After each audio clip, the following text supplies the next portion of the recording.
किसान की मेहनत, एक प्रेरणादायक कहानी।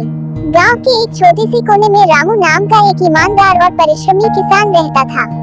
उसके पास थोड़ी सी जमीन थी, लेकिन वह अपनी मेहनत से उसे सोने के समान उपजाऊ बना देता था। हालांकि मौसम की मार, कभी सूखा तो कभी बाढ़, उसके लिए मुश्किलें खड़ी करती थी, फिर भी वह कभी हार नहीं मानता था। एक साल बहुत कम बारिश हुई और उसकी फसल लगभग सूख गई।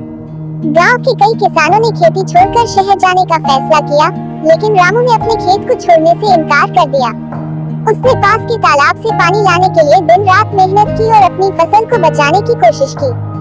गांव वाले उसकी मेहनत को देखकर हंसते थे, लेकिन रामू अपने काम में लगा रहा। कुछ महीनों बाद जब फसल कटने का समय आया, तो उसकी जमीन पर लहलहाती फसल देखकर सभी दंग रह गए। बाकी किसानों की जमीनें सूखी पड़ी थी, लेकिन रामू की मेहनत रंग लाई थी। उसकी सफलता देखकर गांव के अन्य किसानों ने भी हार मानने के बजाय नए तरीकों से खेती करने का संकल्प लिया।